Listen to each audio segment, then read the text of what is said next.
시청자 여러분 안녕하십니까? 상쾌한 아침입니다. 2020년이 제거라는 단어로 시작하고 있습니다.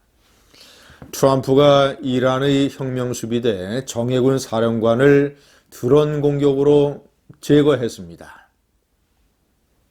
중동에서 벌어지는 제거 작전은 그 규모도 점점 더 커지고 있고 방법도 놀라울 정도로 간편하게 확산되고 있습니다. 2011년에 오바마가 빈 라덴을 제거했을 때는 역시 이제 테러 조직의 지도자였고, 그리고 특수부대를 동원을 했습니다. 2달여 전에 트럼프가 알 바그다디 IS 지도자를 공격했을 때도 역시 테러 조직의 지도자였고 특수부대를 동원을 했습니다.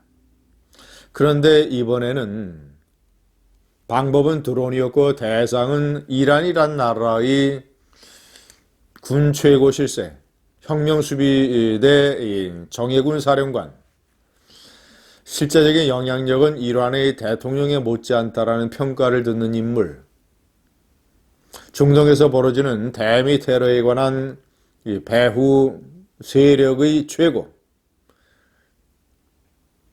이 솔레이마니를 드론으로 제거를 했습니다. 그 어떤 이 규모와 차원 그리고 방법에서 앞으로 중동에서 또는 저 다른 지역에서 벌어질 수 있는 미국의 제거 작전의 앞날을 보여주는 상당히 섬뜩한 장면이 아닐 수 없습니다. 시청자 여러분, 이것을 보면서 많은 사람들이 생각을 할 것입니다. 김정은은 제거될 수 있을 것인가? 트럼프는 김정은을 제거할 수 있을 것인가? 제가 오늘 그에 관한 제 생각을 말씀드리고자 합니다. 중동 테러에 대해서는 이 트럼프가 강경하지만 김정은에 대해서는 그렇게 쉽게 하지 못할 것이다. 제가 생각하는 어떤 전망은 그렇습니다. 그 이유는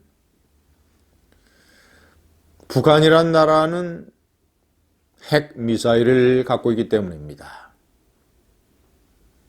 저는 이제 그런 주장을 여러 차례 내놨습니다만은 북한이란 체제는 하루 24시간 1년 365일 미국의 기습 공격에 대한 대비책 아니면 남한에 대한 기습 도발 이런 것들을 연구하고 각종 시나리오를 짜고 그 시나리오에 따른 이 준비 프로그램을 다 마련하는 그런 체제입니다. 국가의 온 정신이 공격에 대한 방어, 대비책. 저는 그래서 미국이 드론을 이용을 해서 김정은이를 폭살했을 경우, 김정은이 죽었을 경우, 이 경우에 대한 이 북한 지도부의 대비책도 이미 다 마련이 되어 있을 것으로 생각합니다. 시나리오. 북한의 이 나라의 최고 지도자 김정은이가 미국의 공격을 받아서 참수됐을 때 남한에 대해서 핵공격을 한다, 할 수 있다, 아니 해야 한다 라는 프로그램조차도 마련이 되었을 것이다. 자, 미국을 포함한 서방의 정보당국들은 분명하게 판단을 내리고 있습니다. 북한은 핵 보유국이다. 핵 폭탄들을 가지고 있다. 핵탄두를 미사일에 장착할 능력도 있다. 미사일도 사드라든가 또는 패트리어트 이런 것으로 잡을 수 없는 북한판 이스칸데르 이 회피 기동을 하는 것이죠. 이스칸데르 발사에도 성공을 했습니다. 북한이 만약에 핵공격을 한다면 한두 발을 쏘는데 그치지 않을 것이다. 여러 발을 쏘고 일종의 위장 미사일까지 해서 일종의 이 주한미군과 한국 군부의 방어 시스템을 무력화하는 그런 방법으로 핵공격을 할 것이다. 김정은이가 제거되고 죽으면 누가 어떻게 핵단추를 누른다라는 것까지도 마련이 되어 있을 가능성이 있다. 미국의 트럼프가 김정은을 함부로 할 수 없는 가장 중요한 이유가 저는 여기에 있다고 생각합니다. 중동과 북한은 다르다. 핵미사일 때문에 다르다. 그리고 핵미사일을 쏠 수 있는 어떤 이 비정상적인 심리 상태의 정권. 저는 과거 여러 차례 동영상에서 말씀드렸습니다마는 미국이 2차 대전 말기에 일본에 대해서 핵 공격을 감행을 할 때 100% 완벽한 이성의 상태였습니다.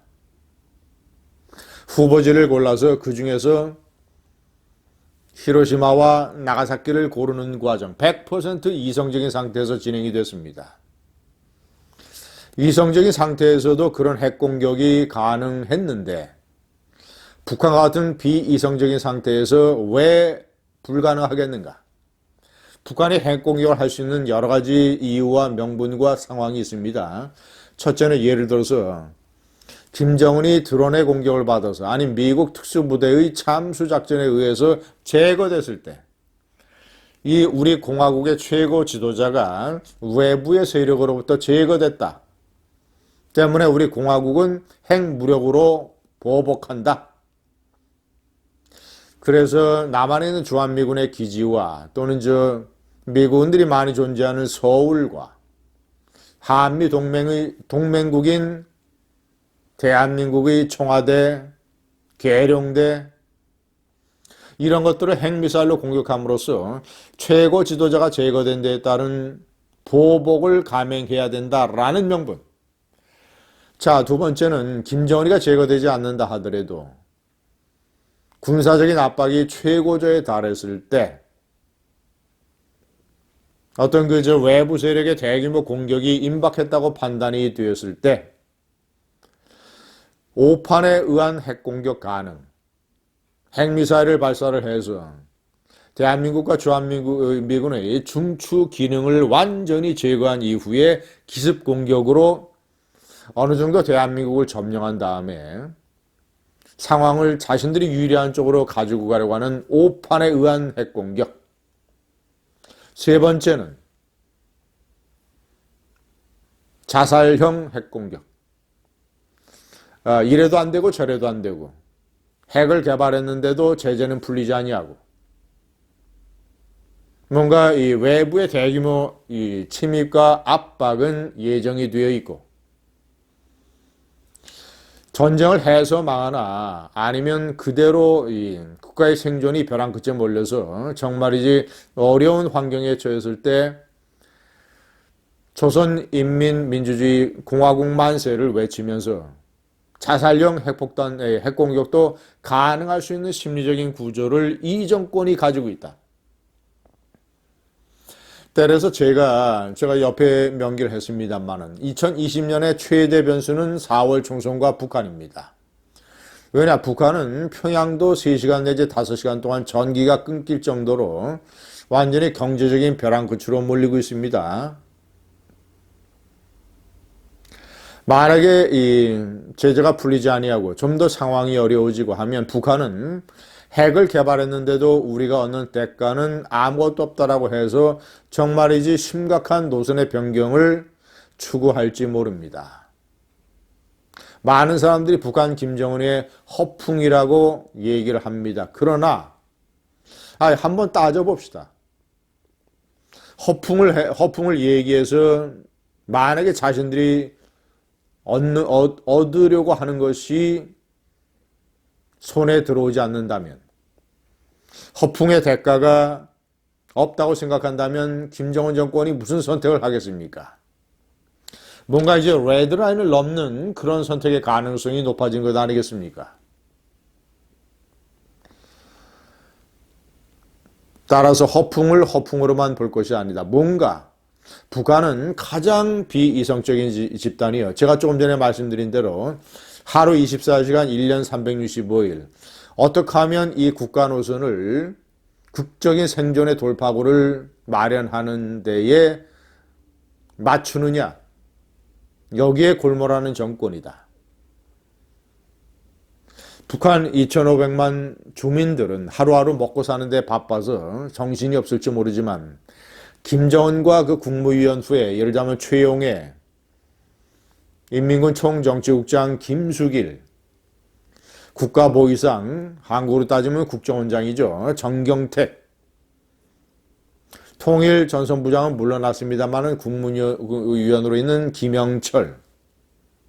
자, 이러이러한 멤버들, 김정은과 북한 국가의 수뇌부는 늘 우리가 어떤 마지막에 벼랑 그 카드를 어떻게 써야 되는가를 생각을 하고, 그래서 제가 생각하는 가장 중요한 북한의 김정은이를 어떻게 제거하고 어떤 정권 붕괴를 가져올 수 있겠는가.